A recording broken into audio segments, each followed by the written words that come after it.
इस दुनिया में शुरू से ही मोहब्बत और नफरत के बीच में जंग जारी है। अब पता नहीं इसकी वजह क्या है। कई लोग कहते हैं कि मोहब्बत को मोहब्बत से मोहब्बत है, इसलिए वो नफरत जानता ही नहीं।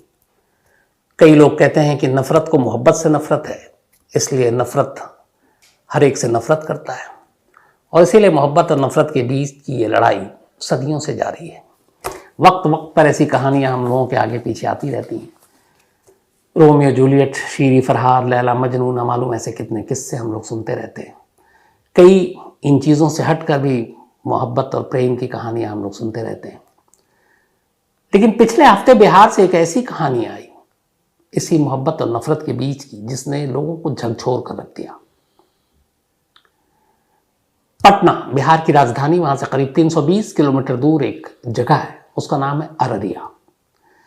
इस अररिया की कहानी है ये, पिछले मंगलवार की कहानी है, बट हम उससे थोड़ा सा और पहले चलते हैं।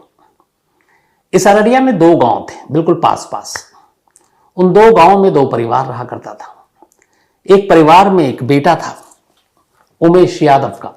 उमेश यादव अपना बहुत ज़्यादा अमीर नहीं, लेकिन ईमानदारी से अपना और अपने परिवार का पेट पाल रहे थे। उन्हीं उमेश यादव का एक बेटा था, 22 साल का छोटू कुमार। छोटू कुमार भी गांव का लड़का, लेकिन शरीफ, सीधा साधा। और उमेश यादव के गांव से बराबर में थोड़ी दूरी पर एक दूसरा गांव था। वहां एक लड़की रहती थी, उसका नाम था आरती कुमार। उसकी उम्र करीब 21 साल। आरती का परिवार छोटू के परिवार से थोड़ा ज्यादा खुशहाल था, पैसों के मामले में थोड़ा दबंग भी था। अब इत्तेफाक से जो छोटू कुमार का ननिहाल था, उसकी नानी और मामा जो रहते थे वो आरती के गांव में रहते थे। तो अक्सर छोटू और उसके परिवार का अपने मामा के घर आना जाना लगा रहता था। 2 साल पुरानी बात है। अच्छा, आप जब चूंकि गांव में आना जाना था, ननिहाल था छोटू का, तो वहां लोगों से भी मिलता जुलता। और बच्चों के लिए नानी और मामा का घर हमेशा अच्छा होता है। मैं खुद हमेशा ये बात मानता हूँ, क्योंकि मेरे भी बचपन की ज़्यादातर छुट्टियां मामा या नानी के घर पे ही गुजरा करती थी। तो छोटू भी अक्सर अपनी मामा और नानी के घर जाता, और वहीं पे उसकी कई लोगों से दोस्ती। उसमें से एक लड़का था, वो लड़का आरती का भाई था। आरती के भाई से उसकी दोस्ती होगी। हालांकि वो कभी आरती के घर नहीं गया, ना अपने उस दोस्त के, लेकिन दोनों की दोस्ती हुई। फिर आजकल मोबाइल का ज़माना है, दोनों ने एक दूसरे से नंबर लिया, मोबाइल पे बातचीत भी होने लगी। 2 साल पहले इसी मोबाइल के जरिए आरती के भाई के पास चूंकि छोटू का नंबर था, छोटू बात करता था, वो बताता था। तो एक दिन आरती ने भी छोटू से बात कर ली। 2 साल पहले उनकी पहली बातचीत हुई। बातचीत में लगा कि दोनों की बहुत सारी चीज़ें मिलती जुलती हैं। इसके बाद अब फिर आरती ने अपना नंबर दिया छोटू को, छोटू ने अपना। अब आरती और छोटू दोनों आपस में बातचीत करने लगे। वक्त बढ़ता रहा, दोनों की बातचीत होती रही, दोस्ती प्यार में बदली। लेकिन अभी तक दोनों ने एक दूसरे को देखा नहीं था। आरती अमूमन घर से कम निकलती थी, छोटू अपने मामा के यहाँ भी जाता तो आरती के घर नहीं जाता था।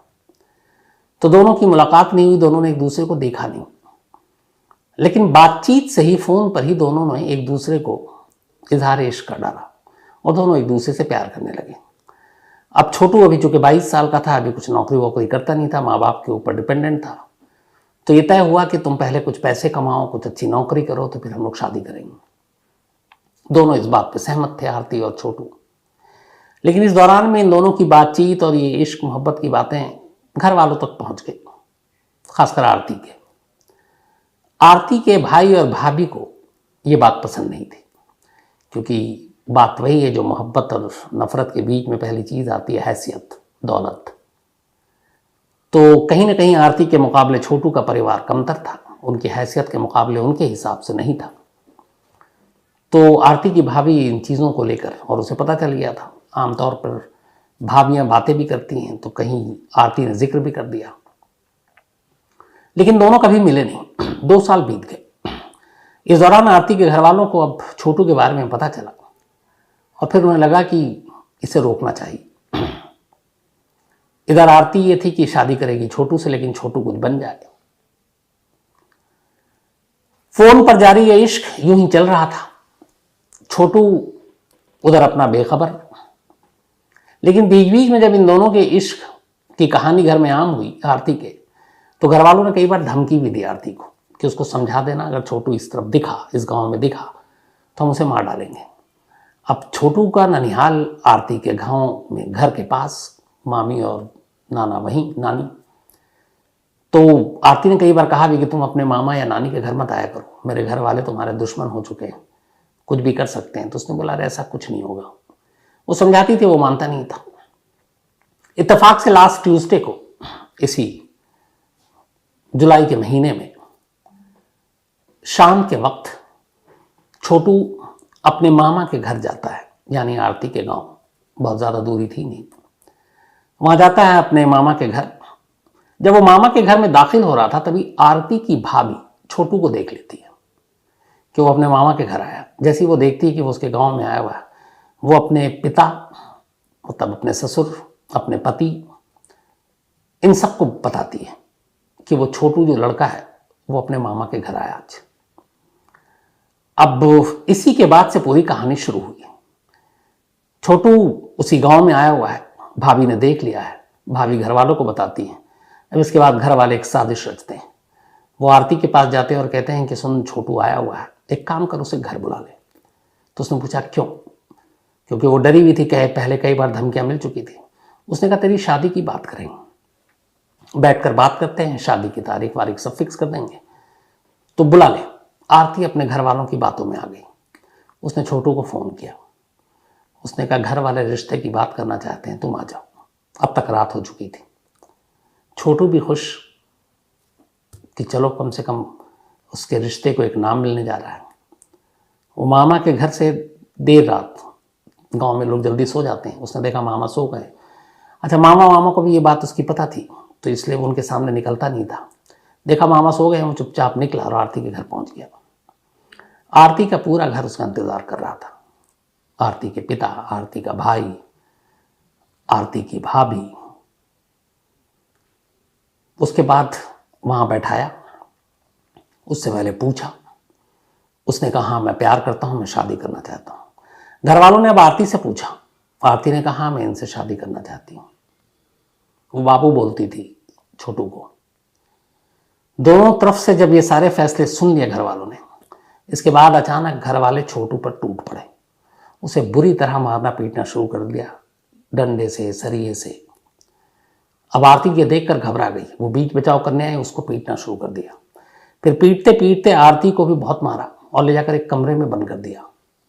अब दूसरे कमरे में ले गए छोटू को और कमरा बंद करके आरती के पिता, आरती का भाई, आरती का जो एक और रिश्तेदार, इन सब ने कमरे में बुरी तरह मारना पीटना शुरू किया कि तू आरती से शादी करेगा, उसके ख्वाब देख रहा है। और इतना मारा कि लगभग वो अधमरा हो गया। और ये पिटाई कमरे में, ये लोग थक जाते, फिर कमरा खोलते, फिर मारते, फिर बाहर आते। सुबह के 4 बज गए। इधर आरती की भी हालत खराब, उसे गंभीर चोट लगी थी, लगातार रो रही है, खोल दो मुझे, उस कमरे में जाने दो। बट वो उसको डांट रहे हैं। इत्तेफाक से आरती के पास मोबाइल फ़ोन था। रात 4 बजे, सुबह बल्कि, आरती ने छोटू की सिस्टर को फ़ोन किया और कहा कि यहाँ पे छोटू को मेरे घर वाले मार रहे हैं, कमरे में बंद कर रहे हैं, आप पापा से बात करो, छोटू के फादर से। फिर छोटू के फादर लाइन पर आए। सुबह 4 बज रहा है। उसने पूरी कहानी बताई। घर वाले घबरा गए। सारे घर वाले बदहवास भागते हैं आरती के गांव में और वहाँ जाके सबसे पहले वो मामा को उठाते हैं छोटू के, और उन लोगों को लेकर आरती के घर पहुँचते हैं। वहाँ जाते हैं तो दरवाज़ा बंद है, बाहर से आवाज़ देते हैं, कोई खोलता नहीं। फिर छोटू के जो पिता है वो घर के पीछे जाते हैं, तमाम खिड़कियों को चेक करते हैं, खिड़की खुली भी नज़र आ गई। देखा तो उस खिड़की के अंदर उनका बेटा तड़प रहा है ज़मीन पर और कह रहा है, उसने भी आवाज़ दी तो वो कहता पापा मुझे पानी पिला दो। ये गिड़गिड़ाते हैं कि मेरे बेटे को कोई पानी पिला दे। तब तक वो सारे लोग, आरती के घर वाले, वो धमकी देते हैं कि भाग जाओ नहीं तो तुम्हारा भी हश्र होगा। फिर वो कहते हैं, बार बार मिन्नत करते हैं मेरे बेटे को पानी पिला दो। तब तक फिर वो लोगों को लगता है पता नहीं क्या हुआ, वो छोटू के बाप को बुलाते हैं, कहते हैं अच्छा पहले बैठो, समझौता करते हैं, उसके बाद तुम्हारे बेटे को छोड़ देंगे। 1 घंटा इस चीज़ में बर्बाद कर देते हैं, लेकिन 1 घंटे तक छोड़ते नहीं। इस दौरान में चूंकि आरती ने फ़ोन किया था, तो आरती के फ़ोन के बाद छोटू के गांव में बहन, भाई, दोस्त, इन तक ये बात पहुंच गई। पूरे गांव वाले इकट्ठा हो गए। वो पूरा गांव आरती के गांव में सुबह सुबह पहुंच गया। करीब उस वक्त तक 6-7 बज गए। गांव वाले जब पहुंचे, भीड़ पहुंची, तब आरती के घर वाले भी घबरा गए। फिर उन्होंने खिड़की से देखा तो वो बेसुध पड़ा हुआ था छोटू ज़मीन पर। फिर लोगों ने दरवाज़ा तोड़ा। तब तक आरती के बाकी घर वाले भाग गए, जितने मर्द थे। दरवाज़ा तोड़ा, तब तक छोटू की जान जा चुकी थी। उसके नाखून उखड़े हुए थे, हाथ पैर टूटे हुए थे और चेहरे और जिस्म पर काले निशान थे जलने के, और फर्श के पास नंगी तार रखी हुई थी। उसको बिजली के तार से करंट दिया गया था। गुस्साई भीड़ खैर किसी तरह सबसे पहले उसको हॉस्पिटल ले जाया गया। डॉक्टरों ने उसको मुर्दा करार दिया। पुलिस पहुंची, इधर हंगामा शुरू हो गया। दूसरे कमरे से तब तक फिर आरती को निकाला गया, उसकी भी हालत ख़राब, और आरती को तब तक बताया गया कि छोटू मर चुका है। वो और बेहोश हो गई। अब इधर गांव का गुस्सा, तनाव भी बढ़ गया। पूरी भीड़ जो है हॉस्पिटल पहुंच जाती है, वहां पोस्टमार्टम होना था। इधर आरती बेहोश, और जब होश में आती तो कहती मुझे बाबू के पास जाना है। फिर उसे किसी तरीके से अस्पताल ले जाया गया, वहां मुर्दाघर में पोस्टमार्टम होना है, लेकिन वो लाश को छोड़ नहीं रही, लगातार उससे बस लिपट कर कह रही है कि मुझे साथ मरना है। बड़ी मुश्किल से उसको उस लाश से अलग किया गया। इसके बाद पोस्टमार्टम हुआ, फिर लाश को ले जाया गया। पुलिस तब तक आ चुकी थी, बाप भाई को गिरफ्तार किया जा चुका था, गांव वालों को समझाया मनाया गया। अब छोटू का अंतिम संस्कार होना था। आरती जिद पे अड़ गई कि मुझे उसके साथ चिता पर जलना है। अजीब से हालात पैदा हो गए थे। बड़े मुश्किल से लोगों ने समझाया, उसको चिता से दूर किया, और फिर अंतिम संस्कार हुआ। इसके बाद आरती ने अपना फैसला सुनाया। उसने कहा ठीक है, मैं नहीं मरूंगी, लेकिन अब मैं उस घर में नहीं जाऊंगी जिस घर ने मेरे बाबू को कत्ल किया है या मारा है। अब मेरा घर छोटू का ही घर है, और मैं पूरी जिंदगी उसकी विधवा बनकर रहूंगी। यहाँ मैं शायद बहू बनकर आती, शादी होती तो डोली यहाँ आती, लेकिन मेरे घर वालों ने अर्थी उठा दी, तो अब किसी और से शादी का तो सवाल ही नहीं है। यही मेरा घर है, और अब मैं यहीं एक छोटू के विधवा के तौर पर अपनी पूरी जिंदगी गुजारूंगी। और कमाल ये कि जिसके बेटे को जिस लड़की के घर वालों ने मौत के घाट उतारा, उस छोटू के पिता उमेश यादव ने भरे गांव के सामने कहा कि आज से आरती मेरी बहू या बेटी नहीं बल्कि मेरा बेटा है। मैं हमेशा समझूंगी कि यही मेरा छोटू है। और उन्होंने उसको दोनों हाथ से गले लगाया, अपने घर पे पनाह दी। इससे पहले उसकी हालत ख़राब थी, उसे पीटा गया। छोटू के पिता उसको प्राइवेट नर्सिंग होम में ले गए, वहाँ उसका इलाज कराया। 3-4 दिन तक वहाँ रही, जब वो थोड़ी ठीक हो गई। इस दौरान में आरती के मौत की भी खबर वायरल झूठी फैल गई थी, लेकिन वो जिंदा थी। इसके बाद छोटू के पिता उसको डिस्चार्ज कराकर अपने घर लाते हैं, और अब आरती उन्हीं के साथ, उनका बेटा बनकर, उनके बेटे के तौर पर। और उन्होंने कहा कि अब आरती की जिम्मेदारी मेरी है। बेशक मेरा इस दुनिया में बेटा नहीं रहा, लेकिन आरती हमेशा अब मेरे साथ रहेगी। बहुत सारी दुनिया में लव स्टोरी सुनी होगी, लड़का लड़की, प्यार मोहब्बत, नफरत, मार देना, लेकिन यहाँ एक बेटे का कत्ल होता है। एक लड़की अपना घर छोड़ती है, जिससे वो प्यार करती है, उसके घर जाती है और कहती है कि, और जिसने कभी उसको शक्ल नहीं देखी, पहली बार उस दिन 2 साल में शादी का झांसा देकर घर वालों ने उसे बुलाया था। और इस लड़की का इंटरव्यू है। उसने कहा था, जब फ़ोन किया तो उसने कहा आ जाओ, तो छोटू ने पूछा था क्यों बुला रही हो। उसने कहा घर वाले हमारी शादी की बात करना चाहते हैं, और अब हम दोनों एक दूसरे को देख भी लेंगे। सोचिए 2 साल के बाद। और वही आखिरी दिन बन गया छोटू का। आरती अब भी अपने ससुराल यानी कि छोटू के घर पे है। अब उसकी तबीयत ठीक हो रही है। नेताओं का भी तांता लगा हुआ है, वो तमाम तरह के आश्वासन दे रहे हैं। बाकी लोगों की गिरफ्तारी की भी पुलिस बात करेगी, हर एक को सज़ा देंगे।